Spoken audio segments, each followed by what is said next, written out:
Magandang umaga po, Luzon, Visayas at Mindanao. Si Alvinol Chico po ito with Effie. Si Effie po, anak ni Lily. O, di ba? Nag-iisang anak mo lang kumuha eh. Ay malamang si Effie sa akin na lang to. 3-month-old na Jack Russell Terrier. Kumusta po ang pag-handa natin sa Noche Buena? Are you ready for the feast? Siyempre kami ready na. At ready na rin ang kasama po natin na mahilig din kumain. Ate B, Bernadette Sembrano Aguinaldo. Are you ready to eat, Ate B? Sobrang nagsisimula pa bago Nobyembre pa lang kain na ng kain. Oh, wala eh, no. Ilang araw na lang, Noche Buena na, Ate B. 2 more days to go. Ay, 2 more days to go. Kain na. Humabol at magpakabait kasi hanggang pagkatapos naman ng Pasko ang lamunan. Handa. O sige, ikalma na ang mga sarili. Real talk na naman ang ating mapapala ngayon, pero totoo, kailangan po palagi may magpapaalala. Kailangan merong nagger sa buhay natin. At si Scrooge yan. Ha? Andiyan si Scrooge. Si Scrooge ka daw. Si Grinch. Merry Christmas, Dr. Mia Fojas! Hi! Hi! Merry Christmas at hindi Scrooge. Grinch pwede pa. Grinch. Siya si Grinch. Ay, ako po. Pero tama lang din naman po. Hindi naman sinasabi na huwag tayong kumain. We can still eat. We can still experience the holiday season, the spirit of Christmas. Parang ano lang ba? Parang, oops! May nagsasabi sa'yo, oops! Dahan-dahan, ganun na naman yun, hindi ho ba? Pero Filipinos really tend to eat more than what is needed during the holiday season. Is that a fact, Doc Mia? Yes, oo, yes, totoo. Kasi ang dami ding namimigay ng matatamis. Totoo. Sa time of gift-giving kasi, tapos kung minsan, syempre, may mga sale na matatamis na mga desserts, etc. Hindi lang yan, Doc. Minsan may reunion. Eh, siyempre, pag niluto nung ganito mo, cousin mo, pag hindi mo naman tinikman, eh, magtatampo naman. Eh, isang cousin nagluto din. Eh, marami kayo sa pamilya. Patay ka ngayon pag hindi mo tinikman lahat, Doc. Oo, at saka may Sharon pa. Pero ano ba ang mga pagkain, Doc, na dapat, hindi sinasabi, huwag mong kainin. Yung mga holiday treats na, ops, wag ba siya, alam mo yun, yung mga gano'n, alanganin palagi ang dami ng pagkain, dapat. Oo, tama. Kasi usually, ang pinaka gitna ng table would be the lechon. Sarap. You have to be careful, no? So, minsan, napaparabi po yung kain natin ng mga fatty parts ng lechon. If you can, no, just get the laman instead of the pork fat. No? Eh, masarap yung balat. Yun, yung balat, kung kaya niyong tanggalin yung fat para medyo nababawasan. I'm not saying wala, no? Pero nababawasan. So, yun yung una. So, usually yun. Tapos, kumakain ka ba? Kumakain ka ba ng bala? O never kang kumain? Ayaw mo? Pag malutong. Kumakain ka rin pala eh. Kunwari ka pa. Si Doc Mia kumakain po ng balat. Rarely kasi rare ako nakakakita sa pagkainan ng lechon. Parang natatakot sa akin yung party. Pitado pag medyo ganyan yung nakalatag. Okay, lechon. Or baka tinatago na nila. Alam na nila, Doc. Alam na maglilitanya kapag nakita mo sa hapagkainan. Oo, yes. Distansya, or if you cannot, kahit kuha ka lang ng konti, siguro okay na yung isang ganito. No? Okay. Isa palm of your hand. That's enough. Tapos, halimbawa, another thing would be the one that's yung beef na naka-rolyo. Morcon. The morcon. You have to be careful because that's a red meat. And remember, meron talaga, it's a parang derivative of steak eh. There is a correlation between steak dinner and heart attacks. Meron, posibleng mangyari yon, ha? Kaya high fat kasi usually yon, so you have to be careful with the steaks and the beef that's laden with fat kasi yun yung malinamnam eh, yung may marble fat. Yes, so, yes. So you have to be careful kasi it's holiday season, you don't want to spend your holiday season in the hospital. So, next would be, of course, hindi naman nawawala sa ating hapagkainan, ang carbs. Pilipino tayo eh. So, Tama. usually, yon okay na, madalas may kanin, no? May kanin na, may spaghetti. Ay, o spaghetti din, di nawawala. Masarap din. Oo, carb and carb, di ba? Inuulam ang spaghetti sa kanin, no? Kaya yung mga, syempre, sabi nila, long life, yung mga noodles. So, you have to be careful. So, choose just one if you can. Tapos, pero yung portion size mo siguro, kung makakabuo ka ng isang ganito, kung gusto mo kalahati nun, noodles, kalahati nun, rice, para isang buong carb na, okay? Sa isang plate mo, ganyan. Okay? Sa totoo lang, masarap. Masarap, i-try mo. I-try mo yung pansit tapos kanin, masarap. Tsaka pansit na pinalaman sa tinapay, masarap din. At masarap din, oo. Carbs on carbs din yung Doc. Oo, so... Paalala, at least yun nga, kasing laki ng feast, kasama na yung pansit or kanin or kung ano man, lahat ng carbs nandito na. Yes. Malaki na yun, isang rice na yun eh. Oo, kasi one cup. 1 cup. Parang yung mga nakabalot doon sa mga fast food. Yes. It's just that 1 cup. Ayan. So, ganon. So, that's one. Smile ako kay Ate B, sabi ni Ate B, malaki na raw yun. Pero pag nandun na siya sa pagkainan, marami siyang kakainin. Maraming ganun kakainin si Ate B. Hindi lang isa. Diba?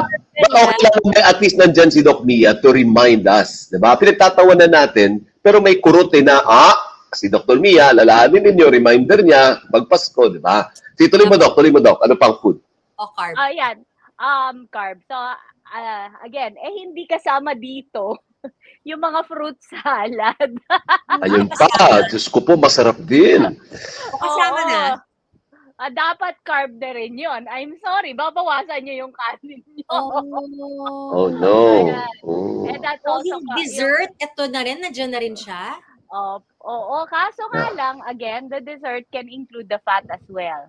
So the fat is like that. So that's about a stick of butter. Ganon. Pero again, depende naman kung minsan we allow some fruits, no, na hindi sobrang tamis. So stay away. Kung may diabetes po, no, you remove the banana or limit. And importante, you check na lang your sugar before and after. Para after, kung halimbawa umabot ng mga 200 plus, 180 or and above, no? Kailangan lakarin po ninyo, inuman nyo ng maraming tubig, at kung may insulin po kayo na supplementary insulin, halimbawa yung glulysin or apidra, Lispro, yung mga ganon, pwede nyong i-injection para bumaba kasi ayaw nating ma-emergency sa holiday season again. So yon, yung sugars niyo you limit if you cannot avoid. Okay? Highly avoid these sugary containing food. So, yon. So, pero ang importante, if ever, kung sana lang, kasi dito sa mga parties natin sa Pilipinas, hindi kasi masyadong naglalagay ng gulay first.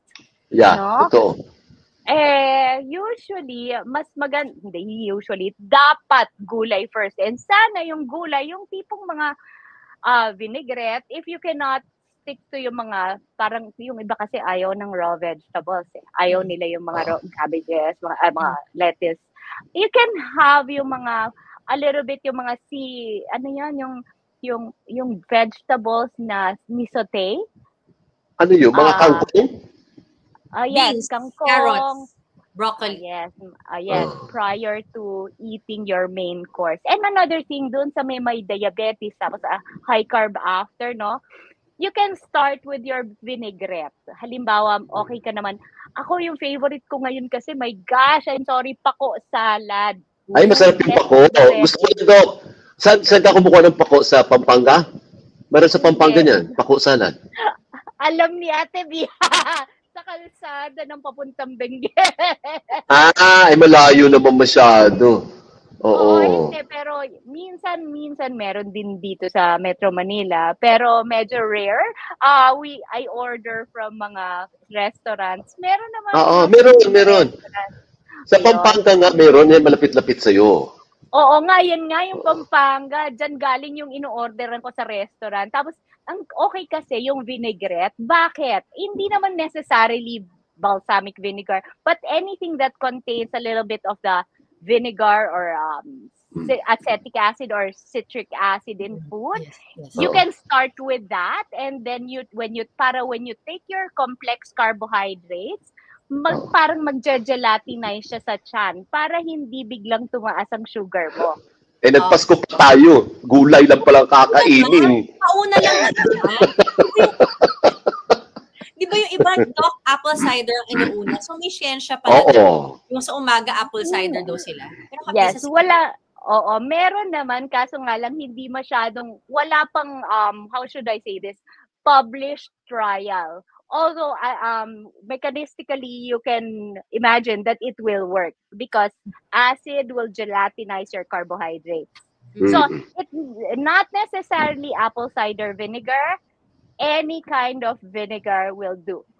So, Okay. yeah, as a matter of fact, you can use yung mga lemon nyo, okay yung mga lemon water, just a little bit of lemon in your water. Or, pero kasi, sinasabi ko yung salad, kasi it has your fiber already from your vegetables. Para medyo busog ka na when you eat your main course. Para nalilimit din. Ayun. Akala ko kasi yung uunahin lechon. So, hindi po. Ako diretso lechon. Yun ang mali. Anong epekto ng fiber dun sa fat naman? Kasi yung sinasabi niyo sugar eh. Anong connect? Oo. Yung fiber naman, it will delay yung transit time ng mga lahat ng food, not just carbs, not just proteins, but at the same time, no, it binds to it will bind to a lot of fluids para mas busog ka. Okay. Yun lang. Pero for the fat, not really much. It's just that the tendency is for you to eat less. Sige. Doc, Yung sa drinks. Ano? Yung sa drinks, ano kasi nabanggit niya sugar, di ba yung soft drinks, sugar din yun, Doc? No. Wala. Sorry. Water. Okay ka lang naman ng, okay lang ang carbonated drinks, just stay sugar-free. Ay, Pwede ba hindi. yun? Pwede ba may sugar-free? Totoo ba? Hindi parang ikaw naman nagsabi sa amin dati, hindi naman totoo yung sugar-free na yun. May sugar pa rin. Merong certain, kaya sinasabi na sugar-free kasi there's a certain percentage na sinasabi na at this low percentage can be classified as sugar-free na siya. Pero sa that amount, hindi sobrang tataas ang sugar mo. Not saying na hindi tataas, hindi sobra taas. So, yung cocoa water ba, walang sugar? Pwede ba yun? Coconut water sa probinsya? It has fructose, so it has... may sugar pa rin. Potassium, yes. Kaya nga hindi kailangan lagyan nun ng asukal kasi it has its own sugar na refresh. Pero nakakataba po siya. It's added energy when you get into some kind of sports. So endurance exercises, okay siya. Yung mga coconut water. But if you intend to use that as a drink at home, it has a diuretic effect. Kayo nang iihe, it has fructose, so doon sa mga may fatty liver, you can eat a little more fat, no? So, sa mga mataas sa uric acid, yung nagkakagout, tataas din po yun. So, you have to be careful. Thank you for clarifying kasi akala ng iba, may kapitbahay nga ako sabi, ang everyday cocoa water siya kasi healthy raw. Hindi totoo. Hindi pala totoo, Doc. Water na lang. Plain and simple water yun na lang. Hindi cocoa water. Simple water. You just need to get hydrated. Ang tanong kasi kung yung kapitbahay mo, baka naman athlete. Kaya okay lang. Pero kung... fine. Parang hindi naman. Siniraan. So, pero kung hindi ka naman athletic, just to get away with the cocoa water, so hindi yan pamalit ng tubig. It's not healthy to drink cocoa water every day. No, don't. Hindi siya replacement ng water. Water is really water. You have to hydrate kasi iihin mo lang din yan ulit. Tapos kung minsan, no, yung mga may renal failure, yung medyo sinasabi natin mataas ang CREA, hindi pwede yan kasi yung potassium nyo biglang tataas. Baka ma-hospital po tayo. Okay, sige. Okay. Wala Ayan, kasi nagitago na natin yung cocoa water. Sige, Ate B, proceed. Sorry. sabi kasi okay daw sa kidney, may ganyan. Yeah. Doc, sige, nandun muna tayo sa bawal, pero maya-maya naman po, yung limitasyon, maya-maya, mabigyan mo kami ng alternative on how to eat. Kanina sabi mo, gulay na. So, sa feast, yan yung carbs, nandyan na rin yung dessert na merong fat, kaya merong ganyan. Tapos, sugar pa lang yon. Sa fat, anong portion? Isang balat lang? Gaano na, kung i-visualize natin, how much fat can we eat? Ang hirap, no? Depende. So, sa isang plate lang ito, ha? Hindi all for throughout the day. Okay. So, ito, actually, yun lang. Yun. Ganun lang. Actually, 1 tablespoon of fat. 1 tablespoon of... Oo. I'm dead. Pero again, we're talking about individuals who need to lower down their cholesterol, ha? Hindi yun sa mga bata. Iba yung mga bata sa adults ito. Sige. Sa asin naman, Doc, ano? Iba-iba, no? Sa mga... Pero in general, no? Kasi we have to be careful sa mga elderly na naglo-lower down yung sodium because of a lot of reasons, no? So, ito, usually, less than 2 grams. 2 grams na yung maximum. May dating pag-aaral, actually, okay lang yung 3 grams, no? Pero, tapos naging na-lower down to 2.5, tapos less than 2 grams a day. So, parang pababa ng pababa. So, ganyan. So, about yun, 2 grams eh. Oh my God. Kung yun ang susundin natin, Doc, parang mahirap talaga, no? Oo. You can have your salt substitute. Kasi ganito, we are just talking about sodium in terms of the salt, no? What you can actually, kasi it's to taste. To taste yon. Yung iba, konti lang kasi kailangan ilagay. Just a pinch of Himalayan salt would be enough. Social naman yung Himalayan salt, oh. Sorry. Himalayan salt. Pag nasa lechon Cebu naman ang pink salt, ha? Sa lechon Cebu pa lang, sobra-sobra na yung salt mo eh. Nakatikim ka na ba ng lechon Cebu? At nakatikim ka na, di ba? Nuknuka ng alat. Oh my goodness. Pero masarap. Gulat nga Tapos ako. ang dami mong kanin. Yan nga. Doc, ganyan tayo eh. One time may napuntahan akong kainan. Talagang pinapaalat talaga nila yung ulam kasi pinapakain nila ng kanin eh. Pero pagpapaklan talaga, napakaalat talaga. Kung wala ka pang no. Dok, lang. So kakain tayo. Meron pa namang ibang iba pa namang component na dapat mong kainin. May protina pa, ano pa ba? Fiber, okay na. Gaano karaming protina naman at kailangan ba natin ang protein sa katawan? Yes, we need protein. Pero remember, yung tamang types of protein, pinakamaganda talaga. Ito, it's bad, no? Pero pinaka-complete talaga would be, the red meats. But, hindi kasi kailangang mag-red meat tayong lahat kasi posibleng magkaroon ng problema, no? It's linked to cancers also. Okay? So, ang healthier meat would be the white meat.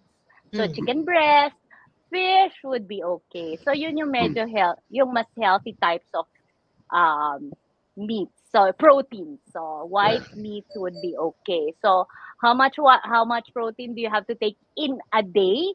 So, usually, we allow 1.2 grams per kilo body weight in a day. So, multiply nyo na lang. So, kung gaano karami yon. Usually, kasi we want our patients to actually have an idea as to how much proteins they can take, lalo na yung may kidney problems. Kasi pag may kidney problem, tapos na hindi dinadialysis pa, talagang pababa yung amount of protein. Halimbawa, yung katulad ng sinabi ko kanina, isang ganito.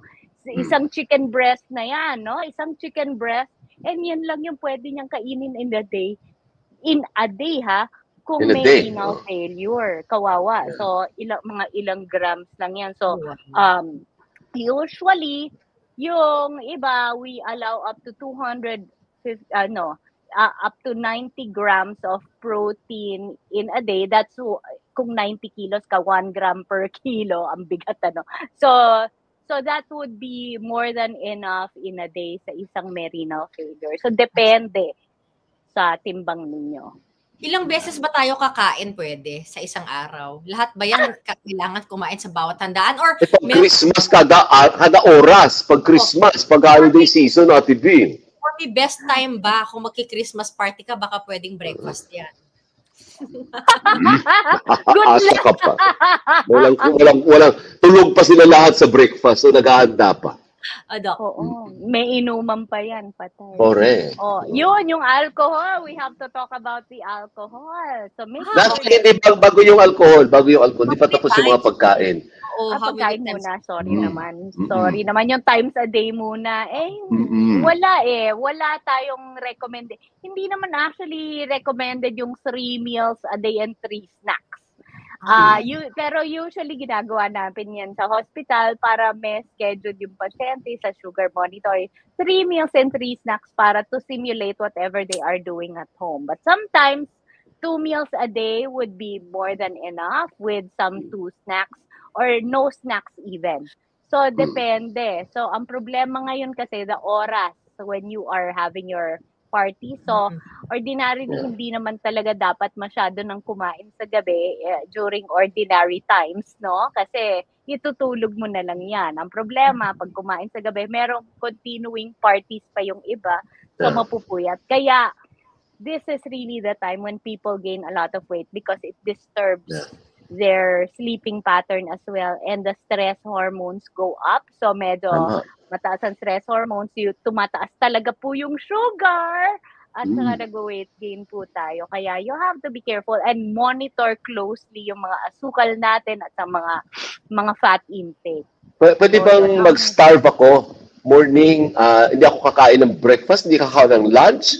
Todo ako sa dinner na nandun yung Christmas party. Isang meal lang ako hindi naman ako 3 meals 1 meal lang ako. Binuhos ko lang. Ang problema niyan, sudden surge of nutrients in the body. Careful tayo kasi baka mahirapan din yung atay natin. You have to eat some small meals in the morning and afternoon para lesser na rin at night if you can. So ganun pala yun. Hindi rin pwede na ipunin mo tapos i-concentrate mo sa isang meal time. Hindi. No, you do not do that. Kaya lang nangyayari yan sa Christmas sa Noche Buena, sa pamilya, hindi sila kakain ng lunch. Kasi may Noche Buena nga yung bago mag-midnight do. Pwede naman siguro kung matitiis nyo, pero kailangan hanggang mabusog lang. Hindi yung sobrang busog ka na, kakain ka pa rin. So you have to, mindful eating ang tawag doon. Isipin mo paano mo rin i-burn yan throughout the night. Kaya lang, sasama loob ni mami, o sasama loob ni tita, ay siguro hindi siya nasarapan sa dinala ko, niluto ko. Naku po, yan, pagmumula na ngayon ng tampuhan at away. Kasi hindi ka kumain, hindi ka ganadong kumain do. Ay, ang pamilya nga naman. Patay tayo kasi just make sure yung magtatampo, yun din yung magbabayad ng hospitality. Sobra si Doc. Sobra. Oo. Hindi, actually, yung sa pagkain, kako, hindi ko nasingit kanina. Kulang pa yun, Ate B. May nagdadala pa ng kakanin. May magdadala ng kakanin dyan. Cake, suman, sapin-sapin. Meron at meron doon. Paano yun? Correct. Kailangan bawasan mo na talaga yung carb mo. Hindi ka na magkakanin or magpapansit for your carb. Mag-ulam ka na lang. Tapos kung iisipin mong kakain ka nung kanin din yon. So, ayan, tanggal ang kanin na iba at saka yung pansit. Sorry. Or, if you intend to do that, just make sure you have your insulin shots. At saka, yung mga taong nakahalimbawa yung semaglutide, yung injectable to suppress the appetite, you have to be careful at magsususuka kayo niya. Okay. Dok, kung gusto kong kumain, pwede bang mag-exercise ako agad? Or may cheat ba doon? Yung mga pandaya? Ay, oo, pwede naman. Ang galing mo. Pwede kang, before ka kumain, mag-exercise ka na para nababurn mo in the process. Okay. Ayun. So, tama pala. Mag-exercise. Gusto ko yan. Lakad muna bago kumain.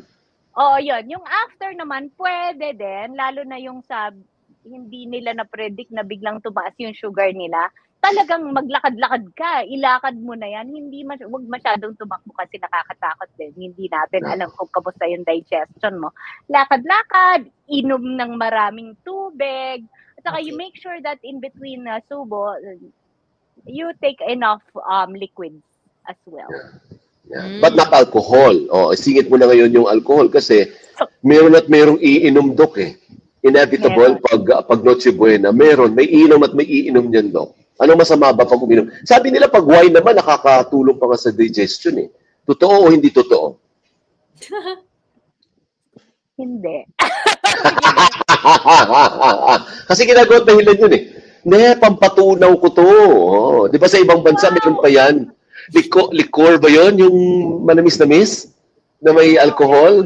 Oh my gosh, hindi. Wag yun. Pero pwede kayo mag-green tea if you want. Black coffee if you want. So, really, it aids somehow in digestion because it stimulates the acids in your stomach as well. So, and stimulates yung movement ng tiyan. So, that can happen. As for the alcohol, ang mahirap kasi doon, it's also a sudden influx of nutrients. So, medyo, yung sinasabi siguro nila na it aids in digestion kasi nga, fat dissolves in alcohol. Pero hindi totoo. It doesn't really happen like that, no? So, medyo delikado din tayo, lalo na sa mga naka-high fat meal, tapos mag-alcohol.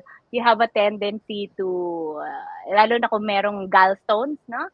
Pwede tayo magkaroon ng acute pancreatitis. So, ang corny naman ang corny ng green tea. Pare, green tea, tagay tayo pre, green tea. Parang hindi maganda. Pero sa mga wala naman, sa mga wala naman problema sa gallbladder, okay ka lang. So, sa mga girls,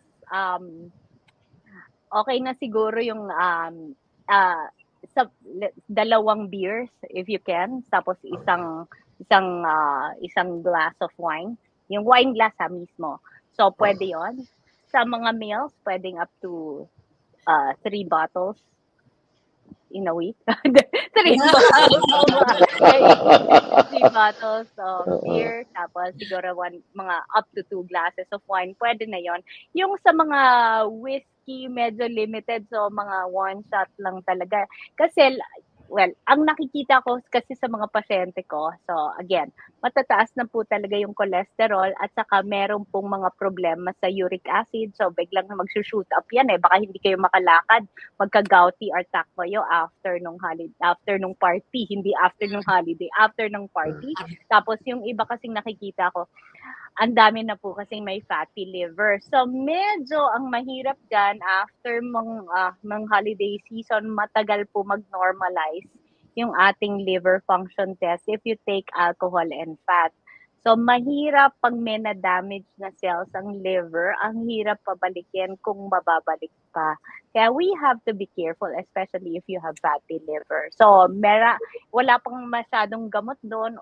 Everything is parang more of lifestyle change. So, isang gabing pagbe-binge, ilang buwan o taon mong aayusin. That's a good one. Tandaan nyo, ulitin niya, isang gabing kasiyahan mo habang buhay mong iindahin. Isipin nyo lagi yun. Dapat tayo magkasama sa Noche Buena, girl eh. Para mahaba. Oh my God. Hindi ako makaing tao, baka matulog ako sa Noche. Ay, hindi ka kumakain, Dok. Hindi ka kumakain. Ha? Hindi ka kumakain. Kung merong pagkain, kasi ang tamad ko. Hindi, pwede naman mag-order. Pero pag pinaharap sa'yo yung mga lechon manok, lechong baboy, lechong baka, hindi mo, talagang kaya mong i-resist ang temptation. Hindi ako mabakang tao. I cannot take baka kasi masakit sa katawan. Yung beef, no? Lechong manok, I get ako na kumukuha ng breast, ganon. Pero I allow a little bit of the skin. Tapos, lechon, yung just the lean part. And yung balat, talagang crispy, tanggal yung fat under. Oo, tanggal. Okay. Oo. Ay, Doc, ito, gawain ko noon ha. Noon to, ngayon hindi na eh. Pero dati iinom ako ng yung pampapoop ng may langis para lumabas yung langis sa kinakain. Nung bata ako, in my Ayun 20s. sa parang Bangkok pills. Hindi eh. Ano ba yun? Pero Sorlistat, istat. Orlistat. Orlistat. Oo. Pwede naman yun, but 30% lang ng fat yung hindi mo ma-absorb nun. Just 30%, not 100%. So, medyo, you have to make sure na if you are at the party, you take that before, no? Make sure that marami siyang CR ba? Baka umutot kami kasi. Ano ba yung Orlistat? Yung parang pampapupo? Hindi. Yung langis, ilalabas mo. Para kami chili oil sa chili puwet? oil. Oh my goodness. Umutot kami kasama parang chili oil. Oh no! Sa puwet, kaya yung parang may oil ka talaga na lumalabas. Kaya yung ibang patients ko na males, sinasabihin ko, if you want to continue that, make sure na may sanitary napkins kayong suot. O kaya diaper. Oh my God! Hindi ba messy yun? Oo, messy. It is messy, but it is a mess, but it somehow helps with decreasing the fat content ng tinitake mo. Yung over-the-counter ba yun? Or prescription? Yes. Yung prescription is 120 milligrams, but yung over-the-counter would be 60 milligrams. Ngayon, kung wala kayong reseta, ang bad ko, tinuturuan ko ng anyway, 2 capsules before you eat the fatty food. Yun nga lang, again, baka medyo ma-impacho kayo kasi it also somehow delays the absorption of fat doon sa GI tract nyo. Kaya parang hindi kayo natunawan. Careful lang. Oo, tsaka delikado din yun. Pag walang doctor supervision, di ba? Dahil narinig mo lang na ginagamit ng iba, gagamitin mo rin. Saka pag inom ng mga fiber na yan, sabi mo, mawawala ka daw ng gana. Yes. These are shortcuts, pero Doc, ginagawa yan eh. Ay, yung iba mas malala pa eh. Pero meron bang safe way? Yung psyllium fiber, is that good before a meal? Yes. Oo, maganda yung psyllium fiber. Plus yung Orlistat, okay yan. Para hindi ba brand yun? Oily yung poop. Hindi ba brand yun? Yung psyllium? Hindi ba brand? Hindi. Ay, hindi naman. Hindi brand yun. Psyllium husk yun eh. PSYLLIUM. Yung psyllium na sinasabi mo brand yung letter C. Pero may ibang scientific name, yung iba ang tawag is Faghula husk. So parang husk lang siya. Husk, supplement lang naman. Yun, pwede din bilhin yun. What about yung may nakita ko, yung parang wala kang ganang kumain. Diet suppressant, no? Pwede ka ba nun? Para hindi ka ganahan. Appetite suppressant. Wala na kasing available na appetite suppressants unless you are referring to the injectables for diabetes and weight loss. So, yun yung nakaka-appetite suppressant. Nung araw, meron pa, pero it was natanggal sa market because of mali kasi naman yung ginawa nilang indication sa research. Yan natanggal sa market kasi maraming namatay sa research pa lang. Nakamamatay pala yun. Maganda siyang drug, promise. Ang ganda ng mga effects. Pero there are certain contraindications na hindi nasundan doon sa kumpanya na nagsusupply nito. Sa research pa lang. So, doon sa research nila, sinabi naman nila na hindi pwede sa mga taong high risk sa heart attacks. Doon nila binigay. So, heart attack. So, mga gano'n. So, pero dahil hindi na siya kumakain. Hindi. Nagkaroon ng arrhythmia. Umiba yung tibik sa puso. Tibok ng puso. Yung iba, umiinom sila ng bumibilis yung heart rate eh. Yung parang pampaburn daw. Pero nagkaka-palpitation. Di ko alam kung green tea ba yan o kung caffeine capsules, coffee. What do you think?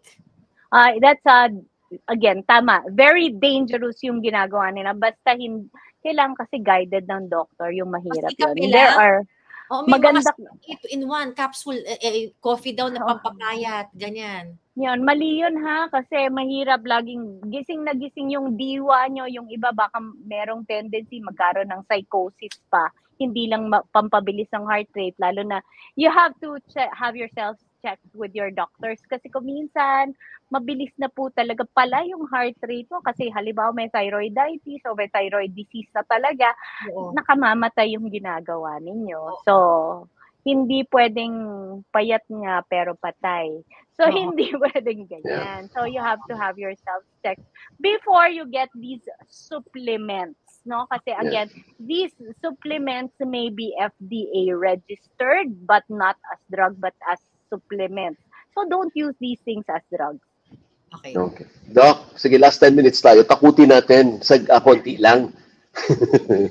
Okay, nagre-ready for Dolce Buena yung mga viewers natin kasi Tate episode po ito. Ano po? Ano ba ang repercussions if you do not control yourself? You indulge. Sabi nga nito kanina, one day indulging forever ang epekto sa katawan mo. Ano bang pwedeng agad-agad na mangyari sa'yo?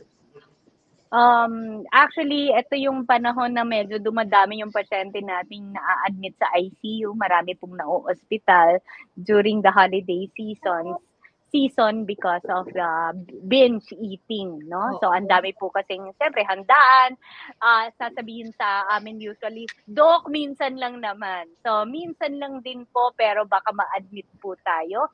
Hindi po isang araw lang ang celebration. Make it a habit na yung celebrations po natin, so it's about life, no? It's about loving, and it's not just through food that we celebrate the holiday season. We celebrate the birth of Christ, get into prayer, pero yung binge eating is also not allowed for all of us individuals. You just eat whatever can make you feel full and not beyond.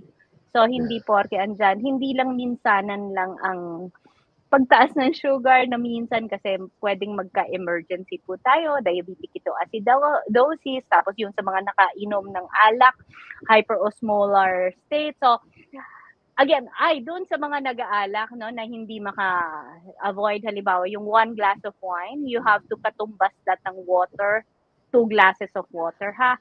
Same amount para nahahydrate po kasi pag na-dehydrate po tayo, tataas po yung sugar natin at saka pwedeng tumaas yung sodium. Baka po rin ma-admit tayo kasi posibleng tumaas din yung blood pressure natin. Ang daming posibleng mangyari. Ano ibig mo sabihin na pag uminom ka ng isang glass ng wine, after ng isang glass ng wine, mag 2 glasses of water ka? Yeah, bawiin mo. Kasi Or, no, is it after or before? Hindi, after. After ng wine. Akala ko kasi 1 glass of water muna, 1 glass of wine, 1 glass of water. The 1:2 na ngayon yung ratio mo. Hindi, wine tapos 2 glasses of water. Kailangan mong bawiin kasi ihihin mo. Diuretic kasi yung wine. So, ihihi ka ng ihihi, kaya you have to habol that. So, ayan. So, any alcoholic beverage, double the dose of your water. Kailangan ganon. Okay. So, yes. I don't know if it's also with the spirit of Christmas, Doc Mia, na parang pag happy ka, parang sarap kumain ng kumain. Or baliktad, pag sad ka, dadami yung kain mo. Kasi dumating yung long lost kapamilya mo, o kung nasa abroad yung nanay, tatay mo. Alam mo yun, yung may espiritu na nakaka-happy. And then parang nainganyo kang kumain ng kumain, Doc. Ganun ba yun? Parang hindi.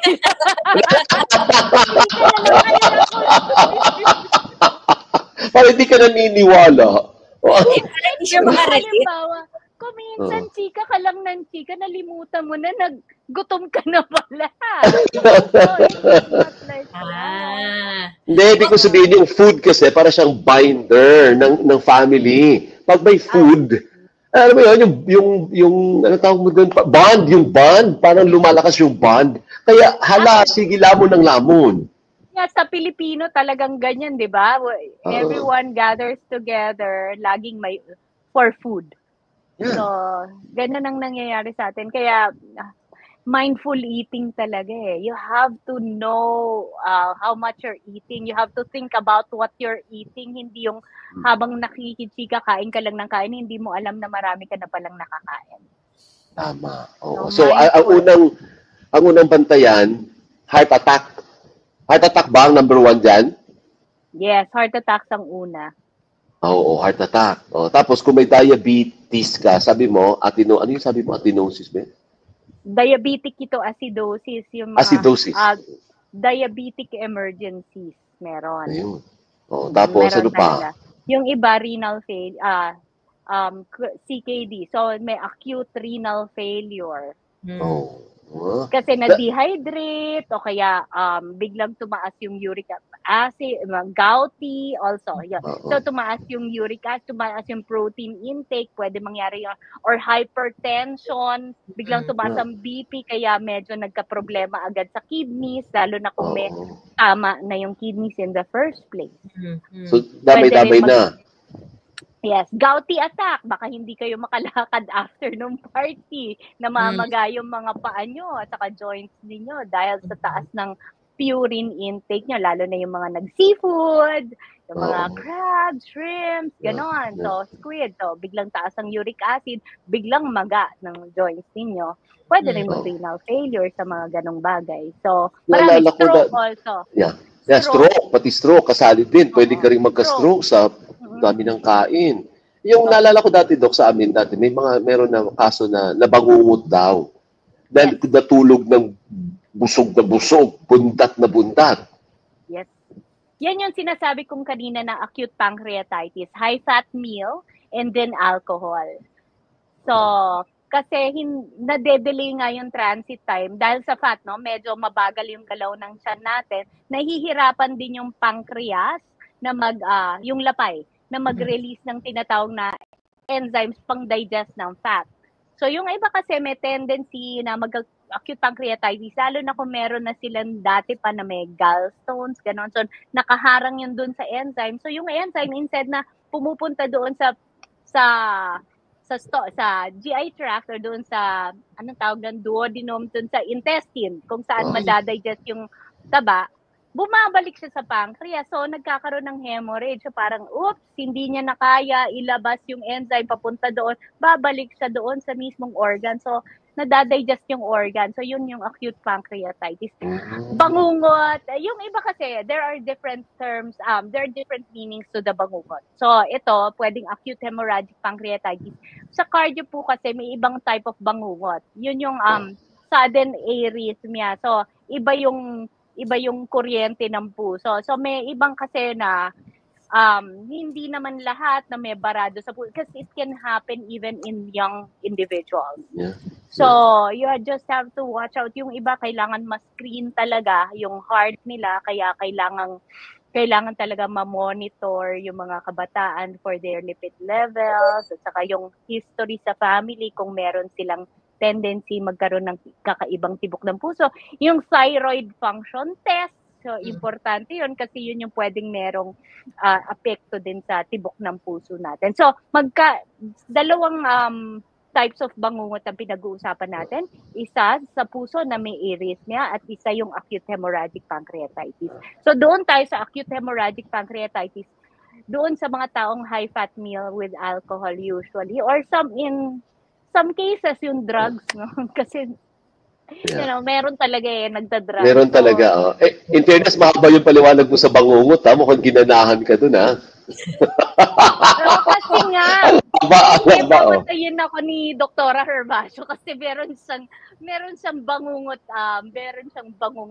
thingy na education. And these are individuals na may arrhythmia. So, iba yun sa acute hemorrhage.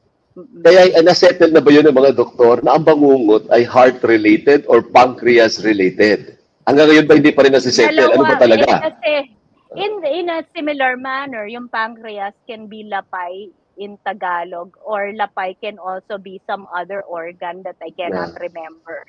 So, it's a Filipino term that's very difficult to define. Ay, yung lapay, di ba spleen? Hindi ba spleen yun, Doc? Ha? Hindi. Sure eh. Hindi rin ako sure. Hindi rin ako sure. Ang lapay sa endo ay pancreas. Pancreas. Ano yung spleen? No idea. How do you know? Hayaan mo na nga yan. Anyway, ano ba? So yun na yun, yung bangungot. Anything else? Ay, ito. Yung mga sinusuka ang pagkain, pagkagaling sa handaan. Yan. Ginagano, ay, sakit yun. No? Alam mo, Sakit yun. tapos isusuka. Bulimia ba yun? Psychiatric naman yun. Oo, psychiatric yun. Meron silang idea sa kanilang idea na lagi silang mataba. Kaya usually, bulimik yung payat. Oo. Psychiatric yung doc, no? May nga pala yung mga yung mga iba, yung may dyspepsia, yung may gallstones. So, yun, yung nagbo-bloat, no? Kasi may gallstones din sila. Hirap mag-digest. Kaya nagsususuka. So, yun yung mga nagbi-binge talaga, eating binge, yung may dyspepsia, tapos mag-eating binge, ma-admit yung, tapos biglang akala nila heart attack, yung pala heartburn. May reflux. Kaya you have to be careful. Yung mga reflux dyan, marami. Ang dami niyan. Kaya kumikita pag mga holiday season, yung mga prozol at prazan. Saka yung mga yung mga supplements na to digest. Kaya ayan, magbaon na rin kayo ng mga for digestion. May pancreatic amylase na mga supplements para sa mga alam nyong kaibigang biglang kumakain ng ganyan. Ginagawa ko yan, nagdadala na ako. At saka dahil may posibilidad na ganyan, as a tip na rin siguro, yung mga emergency numbers, itabi na, no? That will come in handy. Just in case lang po, hindi natin masabi kung may emergency. Yung mga doktor ba nandyan din sa ER pag holiday season? O absent din sila? Wala naman kaming holiday season. Ayun, very good. So at least ang doktor nyo, sure tayo na nandun siya. Kasi baka yung doktor nagliwaliw din sa ibang bansa, Dok. O di wala ka ngayong doktor. Yung mga specialist. Posible. Pero meron namang natitira. May residente naman eh. Meron talagang skeletal staff that will be there. Ay nako, nare-remember ko yan pag New Year's Eve at saka Christmas Eve duty ako nun. Anyway, so meron talaga kasi nga we're ready for the mga victims of paputok also, not just medical emergency. Yeah. At least alam niyo lang po, diniscuss namin si Doc para okay lang to celebrate. Pero at least nandiyan yung mukha ni Doc. At tingnan niyo yung mukha ni Doc, yan palagi asahan niyo, isipin niyo. Pag medyo nasa harapan niyo na yung matataba, isipin niyo yung mukha ni Doc. Di ba? Alam mo, may mga pasyente akong ganyan pag nakikita nila yung bad food. Ako yun kaya ayoko. Walang hiya. Talagang kung kakagatin mo yung dila mo, gawin niyo pong ringtone, yung yung tawa ni Doc Mia, para pinagtatawanan ka, para ma-remind po kayo. Diba, Doc? Para siya yung evil. Bawal ma-admit. Gusto natin mag-celebrate. Thank you, Doc. Merry Christmas, Doc Mia. Merry Christmas din sa inyong dalawa. Have fun sa inyong mga parties, but mindful eating. Yes. Thank you. Sums it all up, no? Mindful eating. Yun lang yun. Pag alam mo na what that means, alam na this. Hindi ka na mag-binge eating. No? Thank you. Thank you, Doc. Maraming salamat, Doc, in the spirit of Christmas, sa lahat ng tulong ni Doc Mia sa amin. And isang kalabit lang po kay Doc Mia, nandyan po siya kaagad para makapag-share ng idea sa atin. Thank you, Doc. Maraming salamat po. Thank you, Ren. Super, thank you. Thank you. Alam Merry Christmas. Kasi kayo nang kasama sa kainan eh. Pipili rin kayo ng healthy. Kapag hindi kayo pareho ng habits, mahirap po talaga. Walang magre-remind. Hindi, si Orange na lang mag-remind sa'yo. O si ikaw ba nagre-remind kay Orange? Mahabang kwento. Wala din palang control. Kain ng kain. Masarap kumain eh. At saka ito naman ay spirit of sharing. So yung mga binibigay nyo sa amin ni Alvin, pinamimigay din namin. Di ba? Ako. Hindi naman ako, gana the days na talagang lamon kung lamon, parang walang bukas. Oo. Pero tapos na po ako sa stage na yun. Share! Diba? Maraming walang pagkain. Mukha lang naman marami yan para pag pinagparti-partihan niya ng mas nakakarami. Konti lang makakain mo, lahat pa kayo nag-enjoy, di ba? So hindi pa kayo lumamon. Ayos na. Pero yung ulit ko, Ate B, hindi ko talagang mapigilan. Talagang akong mahalutong. Nasa huli talaga ang pagsisisi. At least nandyan si Doc Mia. pag may thoughts, may mga impure thoughts ka about lechon na masebo at mataba, o pasok si Doc Mia para sirain yung ano mo, thoughts mo. I-share ko tong episode na ito sa nanay ko. Merry Christmas, Ate B. Merry Christmas, Marla. On to 2025. Thank you very much. Maraming salamat. Alagaan po natin ang ating kalusugan. Ako po yung Ate B. Bernadette Zambrano Aguinaldo. Isa lang yung katawan natin. Alagaan po natin ang ating katawan. Ano? At syempre, kapag tayo healthy, happy, ingat po kayo. Si Alvin El Chico po ito. Hanggang sa susunod na edisyon, may isa pa po tayong episode before 2024 ends. Dito lamang sa Thank you. Bye. Merry Christmas. Bye.